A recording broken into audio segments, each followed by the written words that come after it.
I read 29 books in 2025 and 15 books made it to my favorite list. These are books that have stayed with me, that have changed me in some way.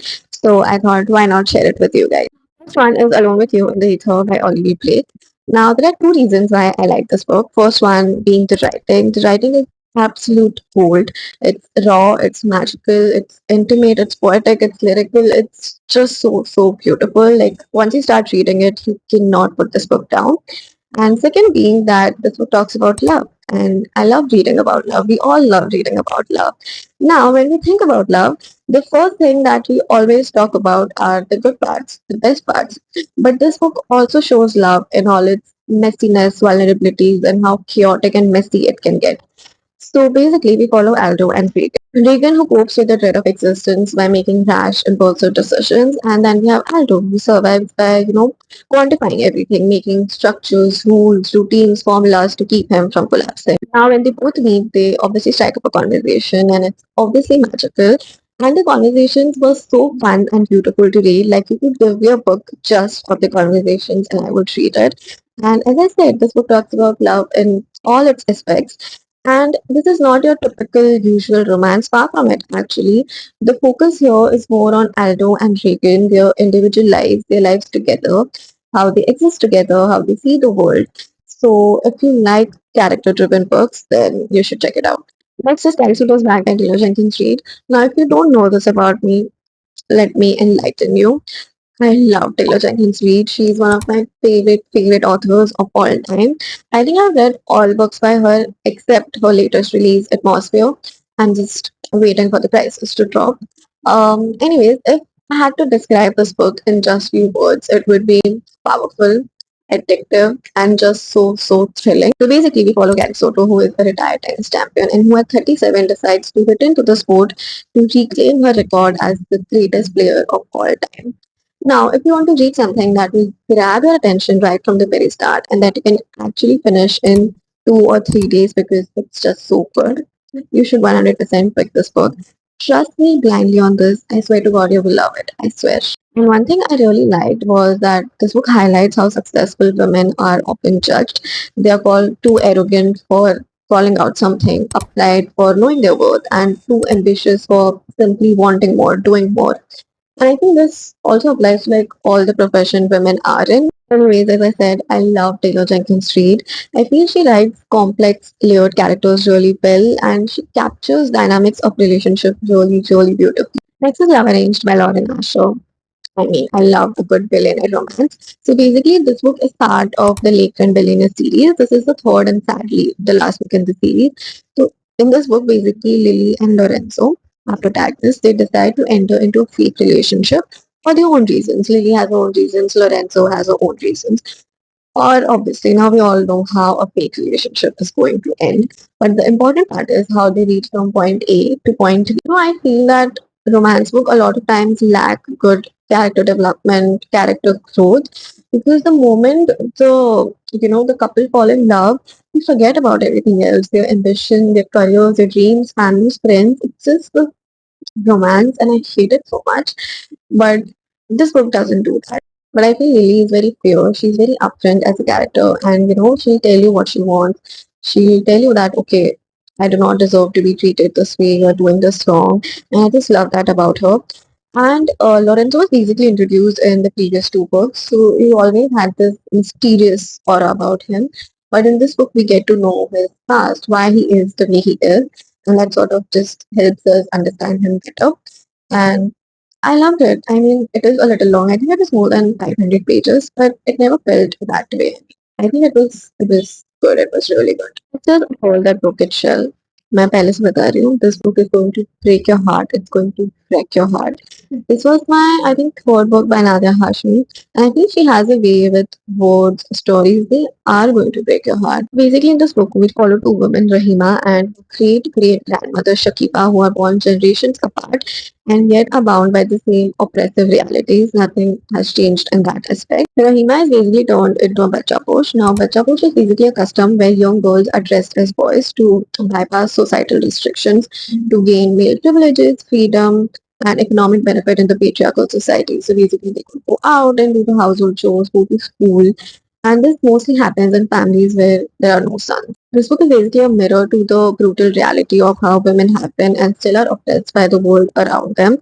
And it also talks about how often a woman's worth is decided by her obedience, by her ability to bear sons, by her sacrifice, if she listens to her husband, to the elders in the family.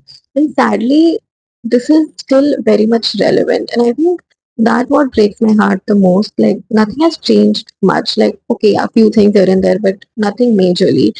Um, as I said, this book is going to break your heart, but this is one of those ones that will stay with you for a very, very long time. Next is The 7 Year Slip. This was such a good book. This book makes you believe in love, makes you want to love. It was such a beautiful read. So basically, we follow protagonist Clementine, who is still coping with the loss of her aunt when she realizes something extraordinary that her apartment can magically take her back 7 years. And when it does, there she meets Ivan, who is kind, charming, funny, respectful, and very, very passionate about cooking. Basically, he's an aspiring chef. Soने पे सुहागा. And their chemistry right from the very start is on fire. It's so good. You can feel it through the book. Extremely, extremely well written. The character development is really good. And it's such a comforting, heartwarming book. If you want something like that, please जाके पढ़ो और पढ़ो. Next is All the Lovers in the Night by Miku Kawakami. This one was a pretty short book. Basically, we follow Coco, who's in her late 30s, living a very solitary life, working as a freelance proofreader, and has no scope of human connection. She lives alone, lives a very lonely life. And this book, when it talks about loneliness, it doesn't talk about it in a way which is too loud or tragic. It feels very real, honest, and human. I feel it's about wanting to be seen, wanting to be loved, and at the same time being terrified of what intimacy demands from you. The writing is slow, introspective, it sort of mirrors Coco's mundane life, and while reading it, it felt like I'm reading someone's private thoughts. Loved it. Next, we have is Child of the River. I got this book very, very randomly at a book fair. वो भी सिर्फ 100 रुपए में. I really liked the title, तो मैंने उठा ली. And yes, we do judge a book by its cover. So basically, our protagonist Parsumi is born into poverty, into a sharecropper's house, and her world basically revolves her brother Jebran, and she always looks up to him. Now, when her brother leaves to work somewhere else, Parsumi she doesn't know what to do with her life, but she wants to make her own identity. She wants to make a career for herself. I love reading about strong female characters, and Versum is one of them. She's such a strong and bold character. She never shies away from speaking her opinions, especially when it comes to political opinions, and she always stands for what she believes and for what she thinks is right. This novel also talks about the history and the political unrest of South Africa during that time, and the rise of apartheid and how it impacted ordinary lives and also shaped personal relationships. If you like a good coming of age story with a touch of history, then read this one. This is Letters from Hindustan by Kopil Khanna. This was such a beautiful book. This book basically has 22 short stories, 22 real short stories from around the country, and reading the stories was such a beautiful experience. And you know how often we think, yeah, ये तो मुझसे नहीं हो पाएगा. I don't know if I can do this. This is not working out. And this book works as a reminder that a little hope, a little love, and a little trust on yourself and the people around you, and something will work out in your favor. Everything is going to be all right. And I absolutely love this book. I want to read something that is very comforting, heartwarming, and will make your heart happy, then please read this book. Once Upon a Coffee by Shashti Chaudhary. This book is set in 1970s during the emergency period. So we follow Indu who has just inherited a flat from her grandmother and she wants to turn it into a library for women, basically a safe space for them where they can write, read, talk, and basically escape their mundane life.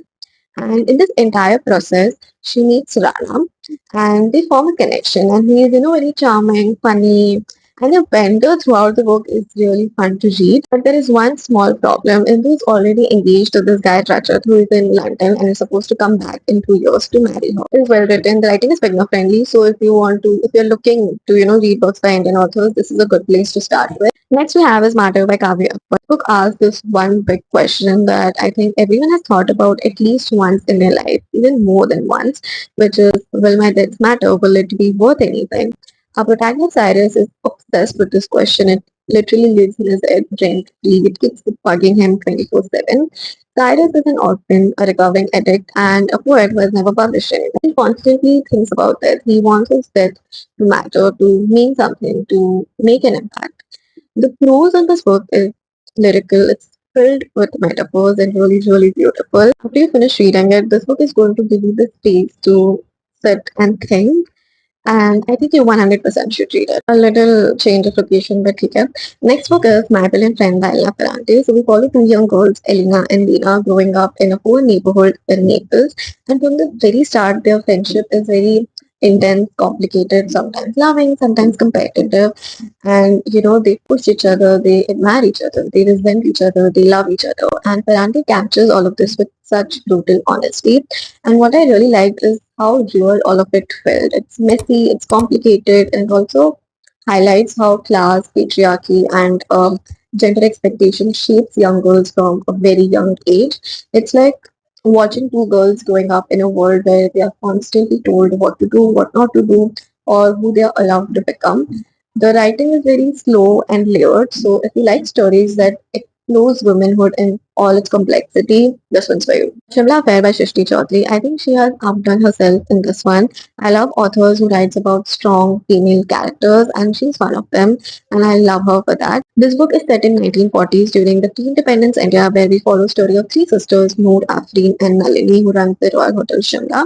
But their lives take a U-turn when they are asked to aid in a murder conspiracy during hotel's summer city ball. Now, one of the reasons why I love reading historical fiction is because we get to see the women's perspective, women who stood tough in times of war, women who fought and sacrificed, especially since we all know history often tends to forget women. Book is going to keep you hooked till the very end. It's very intense, very thrilling, and just perfect. So yeah, I'm going to end the video here. I hope you enjoyed it. And please comment down कि आपने कितनी books पढ़ी 2025 में.